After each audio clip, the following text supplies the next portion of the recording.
All right, everyone, ready to heat things up.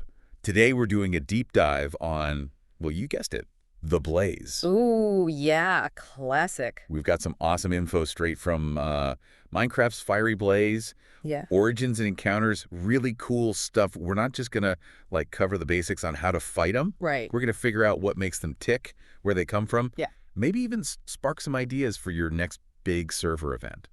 I think a lot of players, when they first encounter another fortress, it's already pretty intimidating, Oh, right? yeah. And then you add in these flying cubes of fire on top of that. Yeah, no kidding. It's a lot. Definitely a lot. So that's why we're here, to break it all down, make it less scary, more fun. Yeah. So picture this. You're in another fortress, the air's all smoky, and suddenly... There it is. Just a floating cube literally on fire with those spinning rods, Yeah. instant danger vibes. Oh, I see And it. guys, right. Yeah. They're not just glowing, they give it a personality, almost mischievous, like it knows you're going to have a bad time. They totally do. I read somewhere that Jeb, one of the Minecraft creators, he said that adding those eyes was super important. I was about to say. It made it feel more like a creature, not just like a random fire hazard. A creature with intentions. Yeah, and speaking of intentions, these guys are definitely not friendly. Get within 48 blocks and, well, they're coming for you. No hesitation. Oh, yeah, they don't mess around. And they call for backup, so you're rarely facing just one. It's like a fiery welcoming committee, except they want you dead. Okay, so I'm getting the picture. Blazes equal bad news. But here's what always gets me. How do you fight fire? Like, with more fire. My instinct is to grab a sword or, my best bow. Yeah, those will work. But things get interesting here. Remember how we talked about Blazes having that, elemental vibe? Well, turns out they've got a pretty classic weakness. Yep. Water. And I'm not talking fancy potions or anything.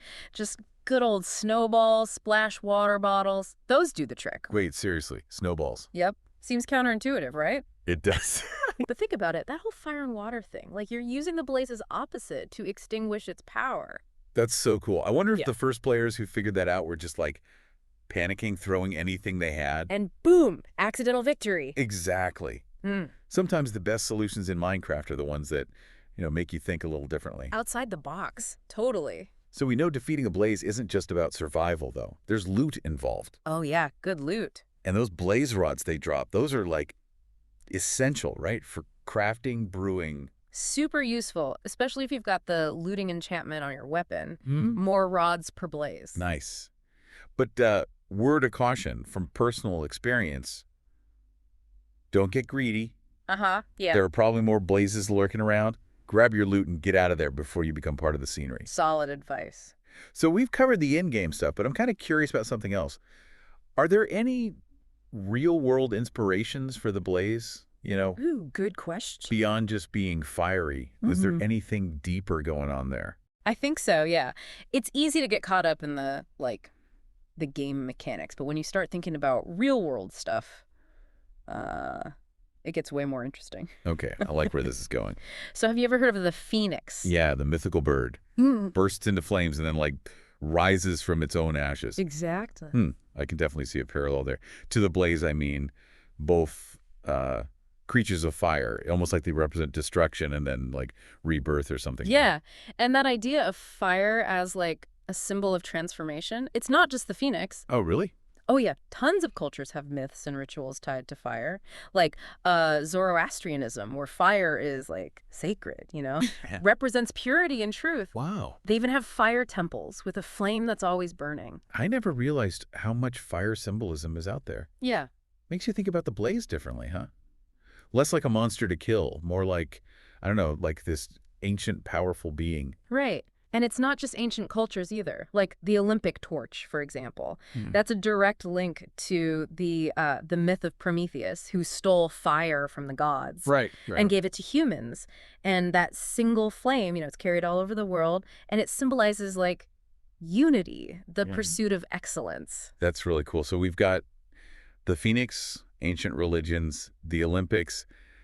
It's making me think about how I could use that symbolism in my own Minecraft world. Oh, totally. Build a blaze temple or maybe create some kind of Olympic-style event on my server. And you could take it even further, right? Use blaze powder, which is essential for brewing, to make potions that give you a temporary boost. Ooh. Speed, strength.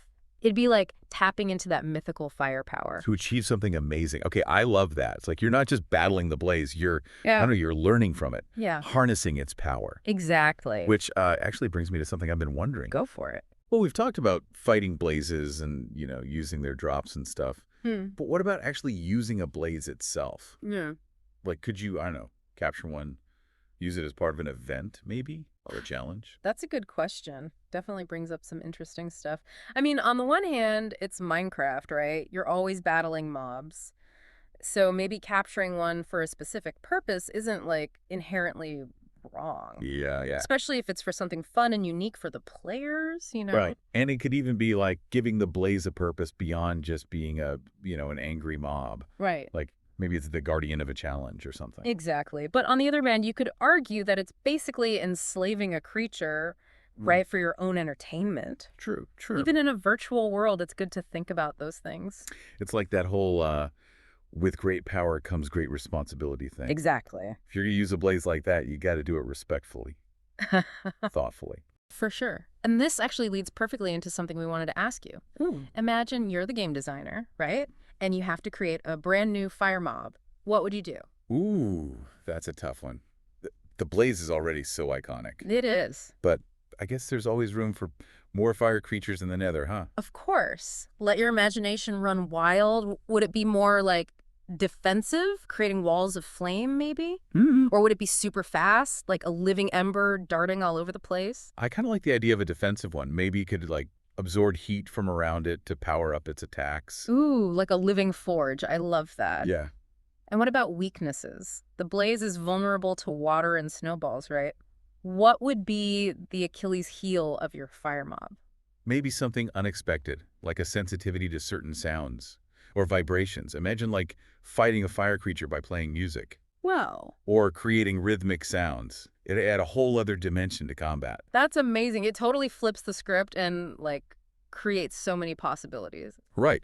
Players could craft specific instruments or, like, tools to exploit those weaknesses. It'd turn every encounter into a puzzle. And it really shows how open-ended Minecraft is, There's always room to invent new stuff, new ways to play. I love that. Yeah. So to wrap things up, we've gone from fighting tactics to, like, mythology to designing our own fire mobs. It's been quite a journey. It's crazy how much there is to, like, learn about something you usually just think of as, a mob to kill. It really shows how Minecraft can connect to, like, all this other stuff. History, myths, even, like, ethical questions. And maybe thinking about those connections will make us, like, play the game differently, Right. Build things with more intention maybe, or come up with new challenges that are fun and make you think. That's what's so great about Minecraft. It's always pushing you to explore and create. Well said. All right, so to all our listeners out there, next time you're facing a blaze in that Nether Fortress, remember, you're not just fighting a mob. You're up against something with, like, real power and history behind it. And who knows?